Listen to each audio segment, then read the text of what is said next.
Existe um tipo de arrependimento que vem de uma escolha errada e existe um outro arrependimento que vem de uma escolha que você nunca fez. Eu acho que o segundo é muito mais perigoso, porque quando você erra, você sofre, mas quando você não vive, você vira alguém que passa a vida inteira imaginando o que poderia ter acontecido. E o pior, muita gente chama isso de prudência, mas eu acho que não é prudência, isso é medo. E eu comecei a pensar nisso porque eu percebi que existem pessoas que vivem intensamente. Elas fazem o que querem fazer, viajam, se arriscam, tomam decisões impulsivas, elas entram e saem de relacionamentos, mudam de cidade, mudam de carreira, falam o que pensam e, sim, elas se ferram bastante. Mas, pelo menos, elas vivem com uma certeza. Ela foi lá e viu com os próprios olhos, ela viveu aquilo e ela pode até sofrer, mas é por uma coisa que ela fez. Mas existe um outro tipo de pessoa, que é aquela pessoa que queria muito fazer alguma coisa, mas alguma coisa travou e acabou não fazendo. E nem é porque não podia, mas é porque ela se preservou demais. Essa pessoa vive com um tipo diferente de peso. É um peso invisível, um peso que não tem história para contar, mas tem mil possibilidades borbulhando na cabeça, olhando para o passado e pensando como eu poderia estar agora, como seria o meu presente se eu tivesse feito tudo aquilo que eu queria. Esse primeiro personagem, que é o que fez tudo o que queria e viveu a vida, todos os impulsos, todas as experiências que ele quis, ele foi lá e fez. Então, ele se arriscou, ele tentou, ele viveu e por causa disso ele carrega muitas consequências. Muitas alegrias, muita coisa boa que ele conseguiu por causa de todas as formas que ele se arriscou, mas sim, claro, tem muitas consequências. Talvez ele tenha perdido dinheiro, talvez tenha quebrado a cara, talvez ele tenha se machucado emocionalmente, machucado outras pessoas emocionalmente, mas ele viveu, ele teve muitas alegrias também. Talvez ele tenha tomado decisões ruins, sim, verdade. Agora ele olha para trás e pensa, eu não faria isso de novo.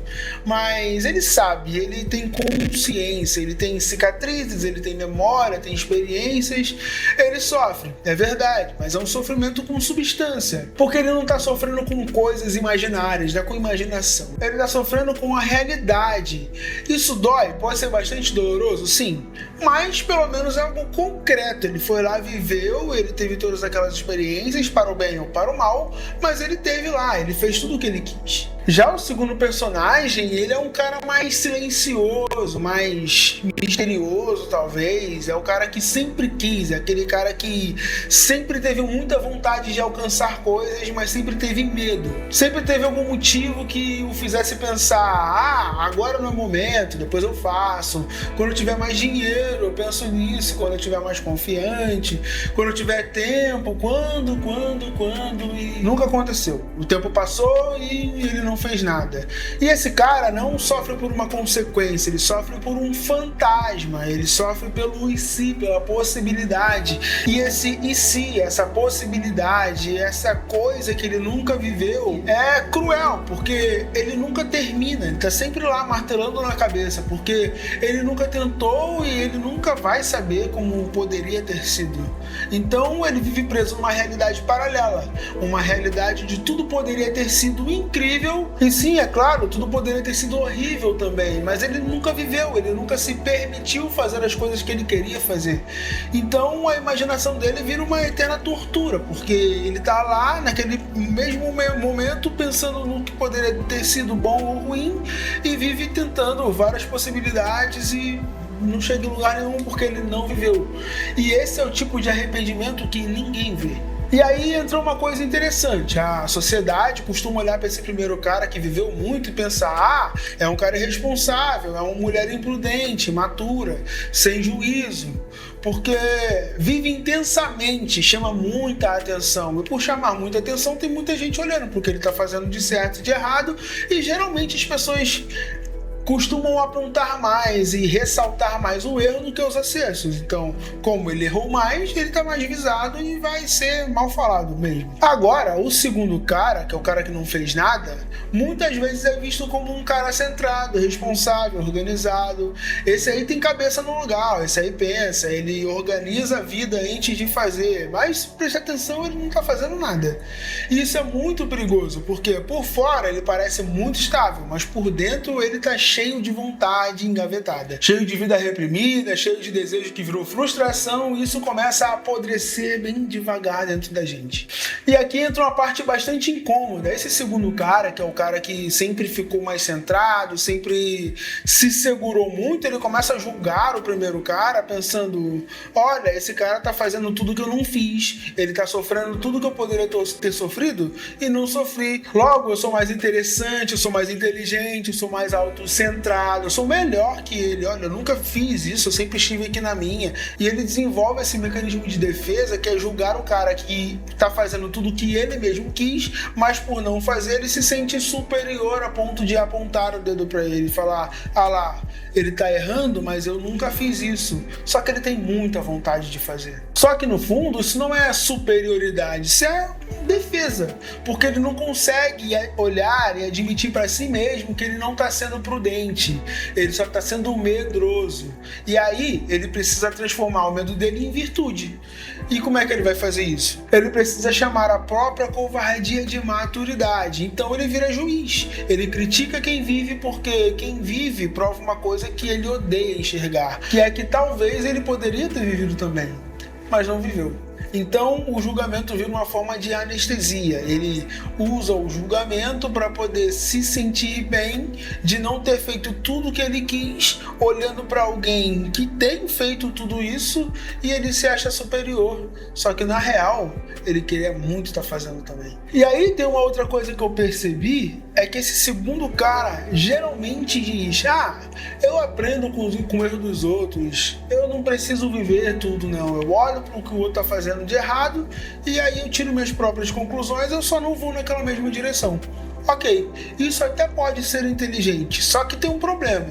Aprender com o erro dos outros te dá conhecimento, mas não te dá casca, não te dá resistência, não te dá maturidade real para poder conseguir lidar com a vida. Porque maturidade não é saber o que é certo. Maturidade é ter vivido o errado e não ter sido destruído por ele. Quando você erra, você aprende a lidar com a consequência. Você aprende a suportar, você aprende a reconstruir. Agora, quando você nunca erra, você também nunca desenvolve força, porque você não sabe como é aquilo. Você só tem a experiência do outro e o resultado do outro, mas a vivência, o caminho até aquele resultado você não tem. Então, por não ter vivido tudo isso que você vê o outro vivendo e fica julgando e só colhendo os frutos do que ele errou e as consequências, você percebe tudo o que aconteceu e não quer fazer a mesma coisa, você acaba desenvolvendo apenas cautela na sua vida. E cautela demais acaba virando prisão.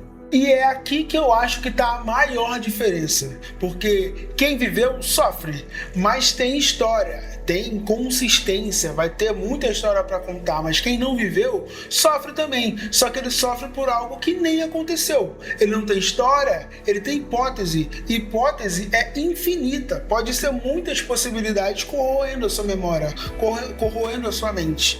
Hipótese é uma tortura que nunca se resolve, porque não tem fim. Você não fecha a conta, você nunca sabe, e aí a pessoa passa a vida inteira presa em um universo que não existe, que é o universo das ideias, das possibilidades, e acaba preso lá sem viver a vida real.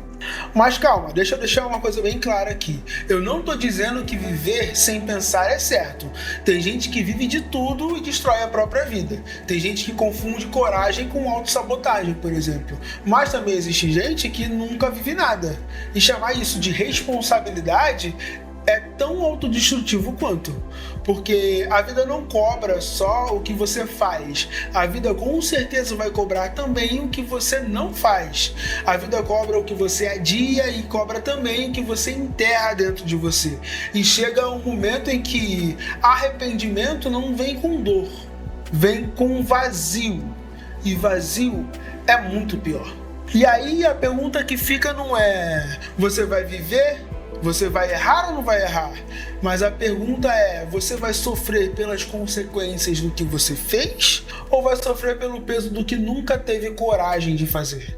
Porque os dois caminhos cobram, só que um deles, pelo menos, te dá vida, te dá possibilidade de sofrer e de ter alegrias também.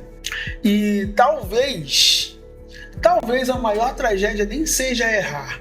Talvez a maior tragédia seja viver uma vida inteira só assistindo a vida dos outros, só sendo coadjuvante na vida das outras pessoas, ajudando elas a chegarem no destino, ajudando elas a fazerem as coisas que elas querem e você não ser o protagonista da sua própria vida. Bom, se esse pensamento te atingiu de algum jeito, te deixou desconfortável ou algo assim, para pensar na sua vida, deixa seu comentário aqui embaixo, deixa seu like também no canal, ou dislike se você não gostou do vídeo, se inscreve no canal para mais vídeos, e é isso, a gente se vê no próximo.